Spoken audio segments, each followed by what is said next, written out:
Hey everybody, thank you so much for watching another one of my interviews here at CPAC on my show, William Wallace for America. With me today is somebody else that I found that's fighting for freedom in a different way, which you're going to find really interesting.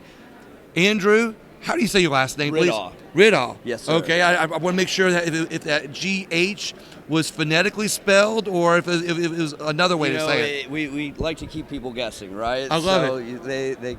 I've gotten all the different combinations of pronunciation. So Andrew, before we start and get started on your business, what is the name of your group or your company? So it's Liberation Technology Services. You can find us at liberationtech.com. So what do you, first off, what's your background? Because I want to let everybody else know what I got to hear before we came on air about your background. Where did you start? So for the last 4 years, I had the opportunity of serving in the Trump White House. For the last 2 years of the administration, I was one of President Trump's senior advanced leads for operations and logistics. So we were the ones going anywhere from a week or 3 weeks out to set up the rallies, the policy events, the international summits, to make sure that the America First agenda, the White House, and the President was represented in the highest quality and most factual way possible. So the advanced team goes out, also does security too, or works with the Secret Service? We worked with Secret Service, and then we're handling the optics, the operations, the logistics, every part of the President's event. Everyone that he's going to talk to, everything that he's going to see is strategically coordinated and synchronized to make sure that it's a flawless event. So you got to see firsthand not only being the advanced team, working with the Secret Service, being involved in such a way that you got to see not only is a building secure, but you also got to see is the technology secure if anybody's breaking in a technological way. Well, and I think that in 2020 we saw something incredibly interesting. So up until that time, we always knew that the folks in Silicon Valley had a bias and they were leaning one way more than the other. Right. But they always kind of stood behind a veil. But then in 2020, they stepped in front of that veil, deplatforming companies, individuals, the sitting president of the United States, and not because they were breaking a law, just because they violated guidelines. But those guidelines you couldn't actually really define. Right, exactly. So we got to see a ton of really interesting stuff, and that's what ultimately caused us to start Liberation. So what gave you the idea exactly? All this leading up to this gives you the idea, but what was the catalyst? Where was it that you said, here's the idea, and how did you flip that into an actual business? Well, so, during my time in the White House, we were always trying to find root problems and create a solution, ideally proactively, sometimes reactively. Exactly. But we saw in 2020 and 2021 all these great social media platforms, businesses, causes being stood up.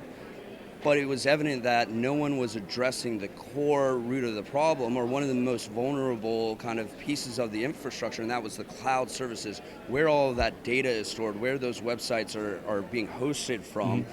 And that is what we started out to do, to give companies, organizations, churches, things like that, a solid foundation to build upon. Because if an AWS or someone else doesn't like what you're saying and they pull that plug, you're dead in the water.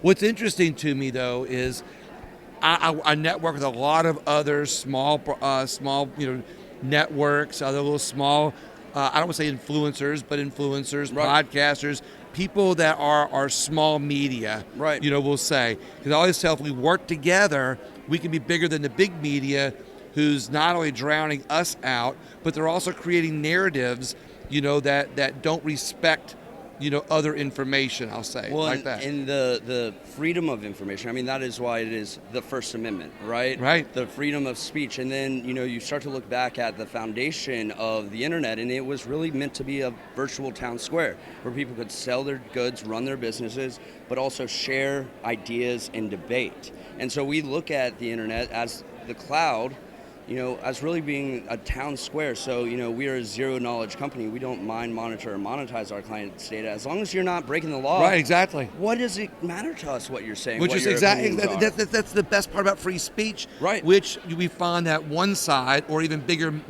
media source outlets, tend to censor in a way they cancel you out. You all don't do that. No, and we value free speech, and we think that the debate and the discourse in this country is vital. That is what made America great. That is what our founding fathers originally, had in mind for this. Because without that discourse, you see things like the Soviet Union and Nazi Germany, where there is no other side of the conversation. It is controlled narrative. So I'm going to ask you again another way. What exactly does your company do? Yeah, so what we do is we have a variety of services. So we can host websites and applications. We have email services. We have email marketing services such as, Constant Contact and MailChimp. We're rolling out a new no-code site builder. So if you're, say, on GoDaddy or Squarespace and Wix and you want to get off of that, you can bring that information over, those websites over, and drag and drop your websites. We've got a lot of really great business tools to help people get off of Zoom and Microsoft Teams and things like that. This is amazing. So you're not only believing in protecting the First Amendment, you're protecting the First Amendment by protecting other platforms and other podcasters or people that have websites or online presence. You're protecting their information with your business to help them protect our First Amendment right. Exactly. And, if it's kind of a rising tide situation, if we all work together and we're all building on each other's platforms and using this kind of alternative technology, everyone's going to win in the long run, right? Because if not, 2024 is right around the corner. We better believe that those technology companies that censored everyone in the 2020 cycle are coming back with even greater vengeance. They always say that the First Amendment was, the Second Amendment protects the First Amendment, and the Second Amendment has been a tool by the Founding Fathers to protect our rights and our First Amendment. But it sounds to me, though, like you're giving Americans, podcasters, influencers, another instrument to protect their First Amendment without having to go to the Second Amendment. Well, it's important because everyone says vote, on election day and stuff like that, but I think there's also another type of voting, and that is voting with your wallet, right? So you have to support organizations, shows, whatever it might be, that align with you ideologically. We can't be mad, but then still give money to these companies and organizations that are actively campaigning against us, right? And, we are really working to protect that free speech, The whole Twitter files, I think, reveals how bad the situation really is. Your company would not do that, would they? No, we wouldn't even know what you're doing. As long as you're not breaking the law, and the federal government and law enforcement knock on the door going, hey, this guy over here is doing. As long as you're not doing some really shady stuff, we don't care. And so that's important. We believe that a few unelected individuals that are kind of hiding in a back room shouldn't have the right to control the narrative for the entire nation. And that's what they did in Twitter files, and I wouldn't be surprised if you see that in other companies. I like to ask all my guests, especially here at CPAC, what do you think is the biggest attack on freedom in America? Now, obviously, you might say First Amendment. I'm stealing your thunder a little bit. Yeah. So do you have another way that our First Amendment our freedom of First Amendment is being stolen, or do you have another freedom that you think is also under attack in America? Well, I think it's one of the freedoms that is really being attacked is the freedom of discourse and debate, right? So part of the First Amendment, but what made America great is the ability to think critically.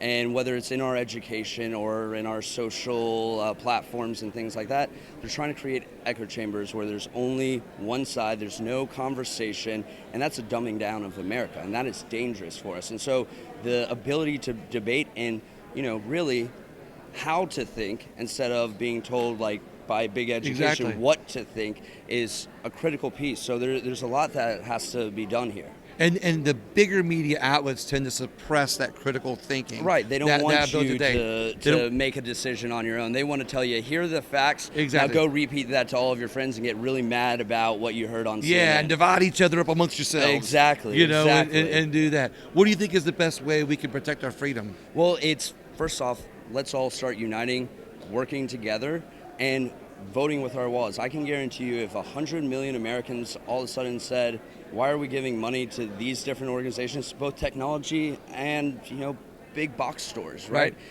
If we started shopping with ideologically aligned technology companies, local shops, mom and pops and things like that, and start pulling that money away, they're going to notice very quickly that they've pissed off the wrong side of the country. And, we're in it for a fight. And we've seen that throughout the time at the Trump administration, that conservatives are really good around around supporting those companies that were attacked by the left. All right, one more time, how can people find your platform? So it's on all social media platforms. It's Liberation Tech or liberationtech.tek.com. Andrew, thank you so much for being on the show. Pleasure. I really appreciate it.